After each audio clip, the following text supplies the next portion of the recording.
Welcome back to Yehoshua's Daf Yomi Shiur, where the Daf continues daily until the complete revelation, appearance, and arrival of Mashiach ben David, Messiah, the son of David.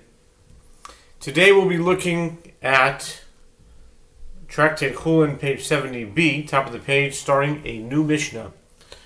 Behema shemeis ubara mitoch me'eho v'oi shitoro es yadoi v'nagavoi ben behemet me'ah ben behemet toyer Rav Yosef Glili Omer b'tmei tomei u'toyer toyer. With regard to an animal whose fetus died in its womb, and the shepherd reached his hand into the womb and touched the fetus, both in the case of a non-kosher animal and in the case of a kosher animal, the fetus does not have the status of an animal carcass that imparts ritual impurity, and the shepherd remains ritually pure.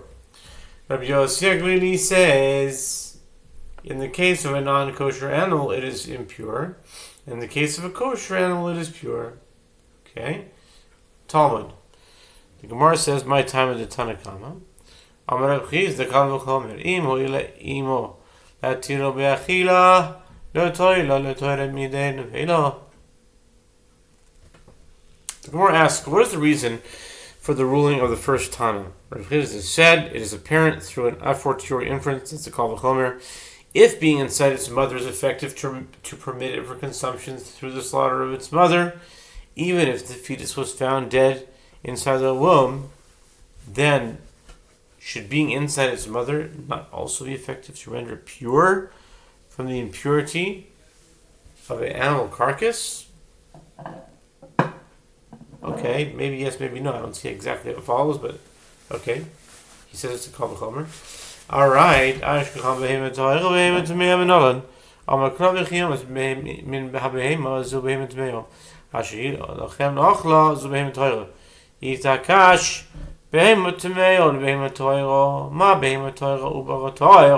The Gemara asks, we found a rationale for this halach with regard to a kosher animal. From where do we derive that the same applies to a non-kosher animal? The Gemara answers that the verse states, and when a domesticated animal dies, of those that you eat, one who touches its carcass shall be impure until the evening. Leviticus 11:39. The Gemara interprets the verse as follows, and when a domesticated animal dies, this is referring to a non-kosher animal. Of those that you eat, this is referring to a kosher animal. The verse thereby juxtaposes a non-kosher animal to a kosher animal with regard to imparting impurity of a carcass, and teaches that just as with regard to a kosher animal, its fetus that died in its womb is pure, as derived above through an a fortiori inference, so too, with regard to a non-kosher animal, its dead fetus is pure.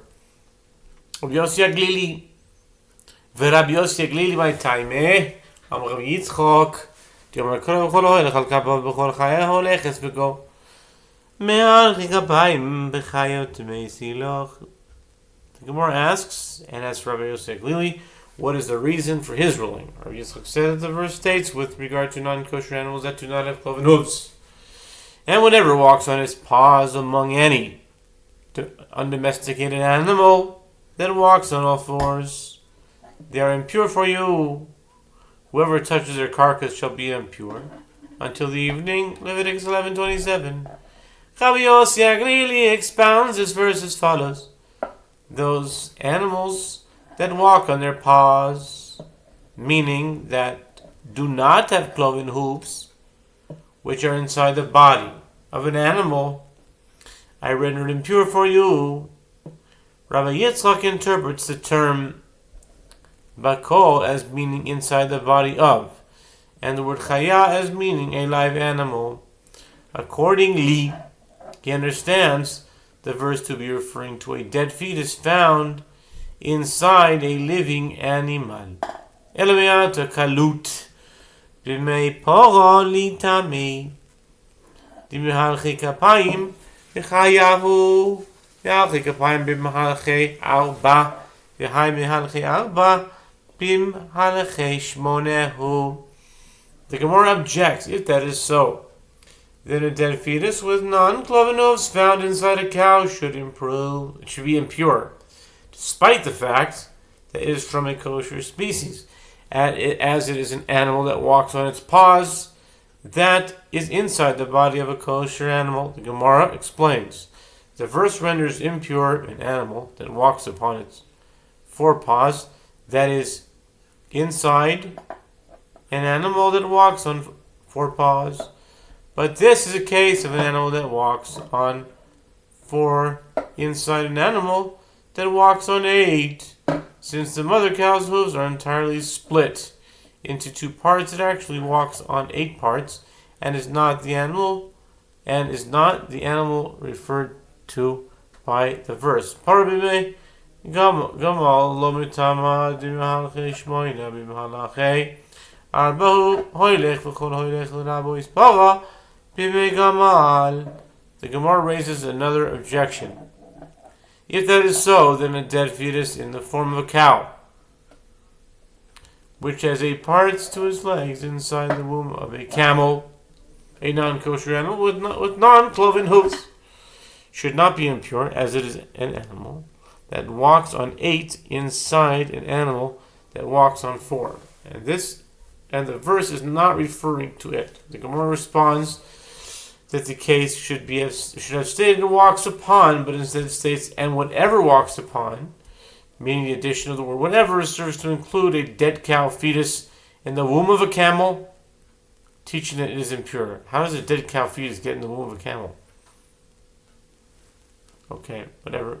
Kalut b'mei kaluta litame b'halachi arba halchi arbahu lehachi ahani.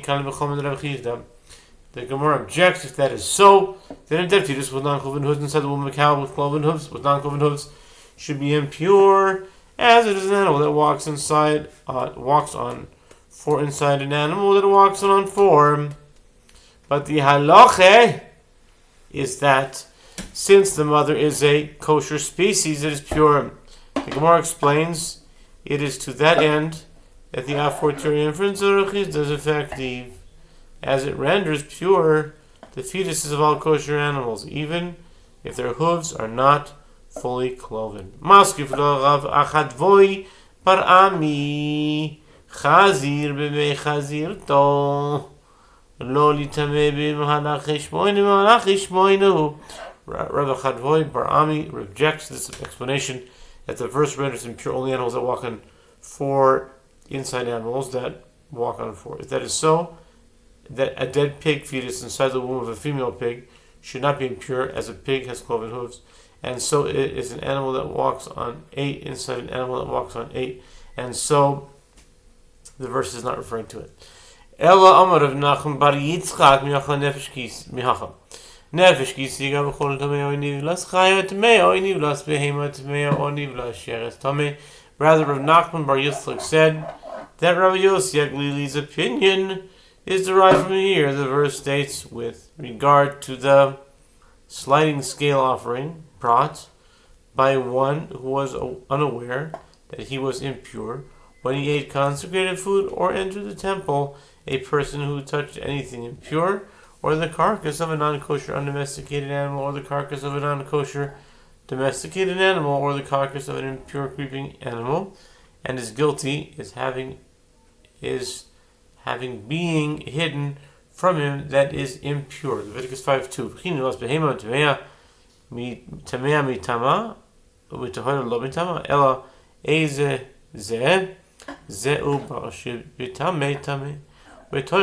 The verse presents a difficulty.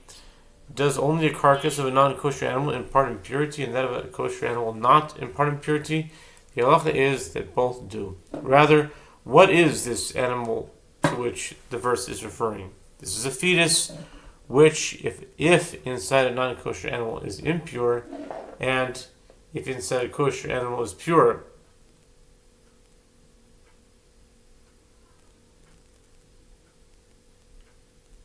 Okay.